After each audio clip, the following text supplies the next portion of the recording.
మనం చెప్పగలమో అది ప్రజలకు చేరే విధానమే సోషల్ మీడియా.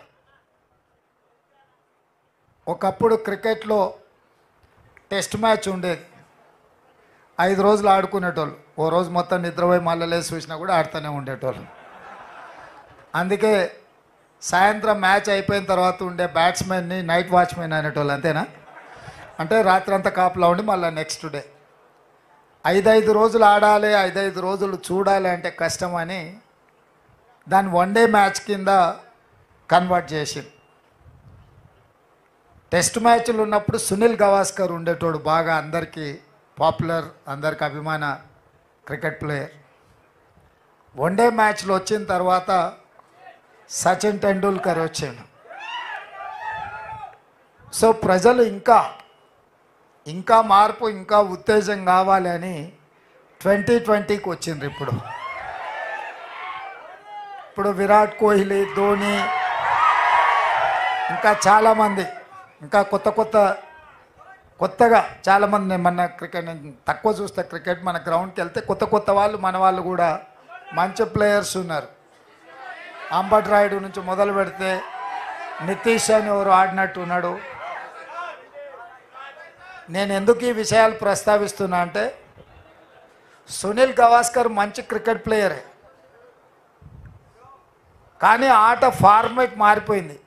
ఇప్పుడు వచ్చి 2020లో సునీల్ గవాస్కర్ని ఆడమన్నా, సచిన్ టెండూల్కర్ని ఆడమన్నా కాస్త ఇబ్బందికరమైన పరిస్థితి. ఎందుకంటే వాళ్ళు ఒక పీరియడ్లో వాళ్ళ ఆట నైపుణ్యాన్ని ప్రదర్శించేవాళ్ళు.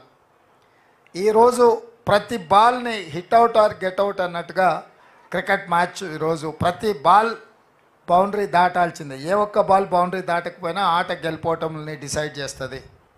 అట్లనే మీడియాలో న్యూస్ పేపర్ ఉండేది. మొదట్లో 24 గంటలకు ఒకసారి పేపర్ వచ్చేది. నెక్స్ట్ డే పొద్దున రోజంతా జరిగిన వాటిని తీసుకొని రాత్రికి ప్రింట్ అయ్యి నెక్స్ట్ డే పొద్దున వచ్చేది. అంటే 24 గంటల తర్వాతనే వార్త మనం చదువుకునేటోళ్ళం. అది ఆలస్యం అవుతుందని ఇట్లాంటి కొంతమంది జర్నలిస్టులు న్యూస్ ఛానల్స్ తీసుకొచ్చారు. న్యూస్ ఛానల్స్ ప్రతి గంటకు ఒకసారి ఆ జరిగిన, మొదట్లో న్యూస్ ఛానల్ వచ్చినప్పుడు ఉదయం 7 గంటలకు, మధ్యాహ్నము 1 గంటకు, సాయంత్రం 7 గంటలకు ఉండేది. అంటే రోజుకు 3 సార్లు బులెటిన్ వచ్చేది. ఇది కూడా కష్టం అని చెప్పి 1 అవర్కి వచ్చేసింది. ప్రతి గంట 7 గంటలకు, 8 గంటలకు, 9 గంటలకు, 10 గంటలకు ఇట్లా వార్తలు చూపించే పరిస్థితి వచ్చింది. అయినా వార్తలు ఇంకా వేగంగా ప్రజలకు చేరడానికి ప్రతి నిమిషం కాదు, ప్రతి సెకండు ప్రపంచంలో ఏ మూలలో ఏ సంఘటన జరిగినా వార్తా రూపంలో బయటకు వస్తుంది. అదే social media. On the spot,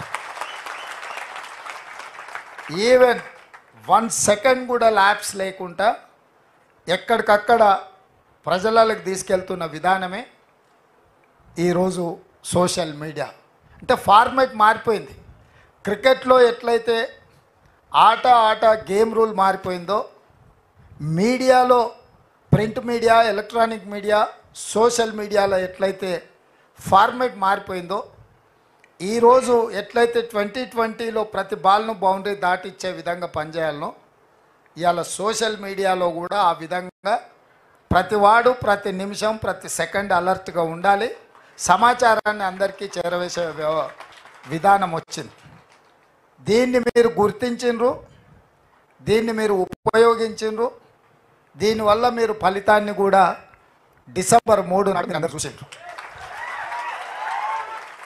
నాయకులు చాలామంది అనుకుంటారు, మేము చాలా ఉపన్యాసాలు ఇచ్చినాం, చాలా ఊర్లు తిరిగినాం, మేము చాలా కష్టపడ్డాం కాబట్టి ప్రభుత్వం వచ్చింది అని.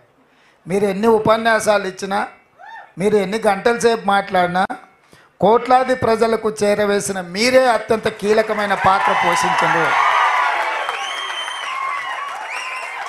నాయకులకు, ప్రజలకు అనుసంధానకర్తలుగా మీరు వ్యవహరించారు. అంటే భగవంతుడికి భక్తుడికి అనుసంధానం అంబికా దర్బార్ బత్తి అని. సో నాయకులకు